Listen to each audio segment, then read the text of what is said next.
se penche avec intérêt sur le résultat de ces élections. Je vous propose d'ailleurs de revenir en France, mais pas pour parler de la droite, mais plutôt du président de la République. Celui-ci a été invité ce soir par la conférence des évêques de France. Il va intervenir donc devant les responsables français de l'Église catholique. C'est d'ailleurs un discours qui va être retransmis en direct tout à l'heure sur Figaro Live. Est-ce la place d'un président de la République d'aller dans ce genre d'instance? En tout cas, certains pensent que oui, notamment le père Stala Bourdillon, qui est le responsable des relations entre l'Église catholique française et les parlementaires. Et pour lui, Macron sera d'autant plus à sa place ce soir qu'il a une vraie sensibilité spirituelle. Regardez. Il apparaît que le président de la République manifeste une certaine sensibilité à la question de la vie spirituelle des personnes et que tout chef d'État, toute personne qui a en responsabilité l'organisation du corps social dans son entier ne peut pas édifier ce corps sans avoir une certaine considération pour ce qui fait la vie intérieure des citoyens. Je crois qu'Emmanuel Macron a compris que l'Église catholique n'était pas un parti, que les religions ne devaient pas être justement situées dans l'espace public comme des forces politiques. Voilà, ce qui ne les empêche pas, ajouter le père Stala Bourdillon, de pouvoir exprimer leur avis. Thomas Guénolé, est-ce que vous vous réjouissez de cette visite épiscopale, en tout cas chez les évêques? Moi, vous savez, j'ai été élevé dans la foi catholique. J'ai eu quelques années catéchisme, etc. Et donc, par la suite, j'ai totalement perdu la foi. Je suis athée, mais j'ai gardé, j'ai gardé l'essentiel des valeurs chrétiennes, en tout cas du Nouveau Testament. Donc je n'ai pas d'hostilité de principe envers les catholiques ou leur clergé. Cela étant, le fait qu'Emmanuel Macron, en tant que président de la République, se rende à la conférence des évêques de France me pose un problème pour une raison très simple. Emmanuel Macron n'est pas qu'Emmanuel Macron. Il est, on peut en être content ou mécontent, il est le président de la République. Et donc, au titre de la Constitution, il incarne l'État. Il incarne l'État. C'est dans la Constitution, c'est écrit noir sur blanc. Et l'État, depuis la loi de 1905, la République ne reconnaît aucune religion. Ne reconnaît aucune religion, ça veut dire que la République doit être daltonienne envers les religions. Ce n'est pas qu'elle est pour ou qu'elle est contre, c'est qu'elle ne les voit pas. Elle ne les voit pas, pour que justement les différents individus dans la population aient la liberté de croire en ceci ou en cela, ou de ne pas croire. Et donc c'est un principe de neutralité totale, mais de neutralité par le fait de n'en reconnaître aucune. Encore une fois, comme un daltonien peut ne pas voir le rouge, par exemple, eh bien la République, et donc le président de la République en particulier, ne voit pas les religions. Et donc, non, il n'a pas sa place dans ces événements-là. Et de manière générale, il n'a pas sa place non plus, à mon sens, et au sens de la France Insoumise, nous avons une position très claire là-dessus, les différentes manifestations ou rencontres religieuses, les responsables, le président de la République, les ministres, etc., n'y ont pas leur place. Religieuses ou communautaires, comme le dîner du Conseil représentatif des institutions juives de France? Par extension, bien sûr, oui, je viens de vous le dire. Ça, je veux dire, pourquoi je ferai un cas d'exception? Il n'y a pas de raison. C'est l'ensemble des manifestations religieuses auxquelles le président de la République, les ministres, les députés, etc., n'ont pas leur place, là, pour les raisons que je vous expliquais. Laurent Lenormand, est-ce aussi votre avis? Non. Tant mieux, comme ça c'est un point de vue divergent. La laïcité, qu'est-ce que c'est? Je ne suis pas du tout choqué que le président aille ce soir rencontrer les évêques. Je serais choqué qu'il aille prier, quelle que soit sa religion, publiquement. C'est quelque chose qui, pour des laïcité, il ne peut pas faire. Mais rencontrer des responsables religieux, que l'État soit neutre et vis-à-vis des religions ne veut pas dire qu'il les ignore. Ça ne veut pas dire qu'il doit absolument refuser de les rencontrer. La laïcité, c'est séparation de l'Église et de l'État. Donc l'État ne devrait, en principe, n'avoir aucune intervention dans la vie religieuse, ni aucun financement dans la vie religieuse depuis 1905. En pratique, c'est totalement faux, à la différence des États-Unis, où, pour le coup, l'État ne peut pas verser $1 à un culte. En France, on subventionne les églises, on subventionne des lieux de culte. En tout cas, on les entretient. Non, bien sûr, mais on subventionne l'école privée catholique. Je veux dire, tout ça, c'est inimaginable aux États-Unis, par exemple. Il faut bien s'en rendre compte, quand même. Il a raison, l'évêque de Guyane est payé par nos impôts. Par contre, la laïcité ne dit pas que la religion doit disparaître de l'espace public. La preuve, aux États-Unis, par exemple, c'est omniprésent, on le sait tous.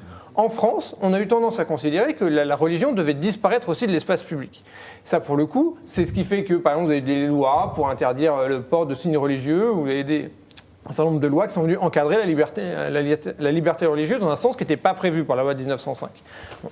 Là, on n'est pas du tout dans un moment où le président de la République va s'incliner devant une religion. Il va rencontrer les évêques catholiques, qui sont quand même représentatifs de la principale religion des Français. Comme il a participé, je crois, à un dîner d'iftar pendant le Ramadan, comme il a rencontré les représentants de l'institution juive, le président reçoit tous les ans pour ses vœux les représentants des principaux cultes français. Je ne vois pas du tout en quoi c'est une violation de la laïcité. Il y a d'ailleurs des questions qui se posent régulièrement, de savoir si de nouveaux cultes qui se revendiquent comme religion veulent être aussi dialogués avec l'État. Et là, effectivement, il y a des questions. Mais dans le cas de la religion catholique, ça ne se pose pas. Thomas Hoftung, votre avis là-dessus? Moi, je suis tout à fait d'accord avec ce qui vient d'être dit. Je pense que la laïcité, et ce qu'a dit aussi Thomas Guénolé aussi, c'est la neutralité, l'impartialité de l'État. Mais par contre, là où je suis en désaccord avec vous, c'est que je pense qu'effectivement, rencontrer les responsables, par exemple, de l'Église catholique, ce n'est pas, à mon avis, bafouer le principe de laïcité. Je pense que c'est bien que le chef de l'État, qui est le chef de tous les Français, de toutes les confessions, donc aussi, enfin les Français de toutes confessions, puissent rencontrer sereinement des responsables religieux, s'exprimer. Est-ce que je peux brièvement répondre là-dessus? Oui. Juste simplement, il y a un problème de logique. La République ne reconnaît aucun culte. Loi de C'est pas pour ça qu'elle ne 1905. parle pas aux représentants de ces cultes, si. Mais c'est pas ça, c'est qu'à partir du moment où la République ne reconnaît aucun culte, si vous avez en face de vous un représentant d'une religion, vu par un représentant de la République, il ne voit pas la religion. Encore une fois, elle n'existe pas. Un siècle de jurisprudence, il y a un siècle de décision sur le sujet. Absolument pas, c'est pas ce que je vous dis. Je vous dis simplement que, du strict point de vue de la loi de 1905 sur la laïcité, vous ne pouvez pas rencontrer ce dont vous ne reconnaissez pas l'existence. C'est quand même pas compliqué. Et donc, après, si on parle... la stricte application, justement, la laïcité, c'est un principe mouvant, en fait. Après, il y a d'autres sujets qui, à mon avis, sont plus urgents, comme par exemple l'abolition du concordat d'Alsace-Moselle et des différents dispositifs concordataires, notamment en Guyane et ailleurs, parce que je ne vois pas au nom de quoi un certain nombre de responsables religieux seraient payés avec l'argent de nos impôts. J'ai toujours pas compris, parce que quand un certain nombre d'intervenants du débat public disent que des millions de Français échappent quotidiennement à l'application de la laïcité, c'est vrai. Ils sont en Alsace, ils sont en Moselle, ils sont en Guyane, entre autres, à Mayotte aussi d'ailleurs. Et donc quand vous mettez tout ça bout à bout, ça fait pas mal de gens qui ne vivent pas sous l'égide de la règle de laïcité. Ce n'est pas normal dans une république qui, normalement, aux dernières nouvelles, est une et indivisible. Alexandre Devecchio, il y a un autre point sur ce dossier. Certains disent le président de la République va visiter l'Église catholique dans des conditions qui mettent l'Église catholique comme une communauté comme une autre. Et donc, il y a le dîner donc, du CRIF dont on a déjà parlé, d'autres rendez-vous. Et l'Église ne devrait pas faire ça parce que, compte tenu de son rôle historique, culturel en France, elle n'a pas organisé ce genre d'autant de plus réunion. que je ne suis pas sûr que finalement ces évêques soient très représentatifs des forces vives du catholicisme aujourd'hui. Moi, d'une certaine manière, je ne suis pas sûr que c'était eux qui étaient dans la rue, c'est pas eux qui sont les plus mobilisés sur les questions éthiques aujourd'hui. Donc, d'une part, il y a ça, et d'autre part, moi, je pense qu'ils n'enfreignent pas les règles de la laïcité, mais que Macron a une vision de la politique qui n'est pas la mienne, qui est clientéliste, c'est-à-dire, bon, là, il va voir les catholiques, demain, il ira voir les musulmans, après-demain, l'association LGBT du Nord-Pas-de-Calais, je dis n'importe quoi, mais moi, je suis contre cette politique qui segmente. J'aime les gens qui n'est pas un culte, mais j'aime pas le clientélisme et la vision communautariste de la société. Je préférerais que le président de la République ait une vision et qu'il s'y tienne et qu'il fasse pas du en même temps. Par exemple, jeudi, il va dans la France périphérique, dans une école, faire une émission de télé avec Jean-Pierre Pernaut. Dans le même temps, il ferme des écoles de cette même France périphérique. C'est un peu prendre les gens pour des gogos, pardonnez-moi, et je suis pas sûr que ce soit très efficace vis-à-vis des catholiques de France. Ça n'aura aucune incidence. Ils seront peut-être irrités que le président de la République aille comme ça parler devant les évêques, mais sur les questions éthiques qui les concernent, soit vague et très ambigu. On ne sait toujours pas quelle est sa position.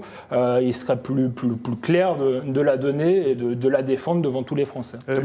Sans doute que les évêques vont aussi interroger le président sur les migrants, puisqu'on sait que l'Église catholique, dans la suite du pape, est plutôt favorable à un accueil massif, ou en tout cas généreux, des migrants. Oui, mais je pense que je ne partage pas votre point de vue. Je pense que c'est bien qu'il voit tout le monde. En fait, ce n'est pas du clientélisme. Pour moi, l'Église catholique a une influence très importante. Je pense que la République doit être assez sûre d'elle-même pour aller à la rencontre des églises, par exemple. Et ça ne remet pas en question ce principe de laïcité qui, par ailleurs, je pense, s'adapte aussi au cours de l'histoire. La loi de 1905, elle n'est pas gravée dans le marbre, elle a évolué. Et que le président aille à la rencontre des évêques qui vont lui parler effectivement de l'accueil des migrants. Je pense que c'est très, très intéressant qu'il entende cette voix et peut-être qu'il en tienne compte justement pour l'accueil des migrants, par exemple à la frontière entre la France et l'Italie. Thomas Guénolé, vous êtes d'accord sur ce point-là? J'ai déjà dit pourquoi je n'étais pas d'accord, donc je ne vais pas me répéter inutilement sur le fait qu'on ne reconnaît pas les cultes. Vous pouvez être proche des positions de l'Église catholique sur l'accueil des migrants et donc heureux qu'elle puisse s'exprimer sur ce sujet face au président? À quel titre? Excusez-moi, mais à quel titre? Bah, S'ils veulent faire valoir leur position sur les réfugiés dans l'espace politique, ils n'ont qu'à se présenter aux élections. Pardonnez-moi, mais par ailleurs, il y a un autre point qui est que sur le fait que je suis d'accord avec Alexandre Devecchio à l'instant sur l'approche communautariste, c'est-à-dire que non, la conférence des évêques de France ne représente pas les catholiques de France. Ce n'est pas vrai. D'abord parce que ce sont des sondages récents, ce que je vais vous dire. D'abord parce qu'il y a à peu près la moitié des catholiques de France qui ne croient pas en Dieu. Alors ça, qui sont des catholiques culturels. Oui. C'était il y a quelques années, il y a 2-3 ans, il y avait eu un sondage là-dessus. Et deuxièmement, l'écrasante majorité des catholiques sont ce qu'on appelle sécularisés, c'est-à-dire qu'ils ont gardé une somme de repères culturels, de coutumes, si vous voulez, mais en réalité, concrètement, ils sont complètement sécularisés dans leur vie de tous les jours. Il n'y a pas de place réelle pour le religieux.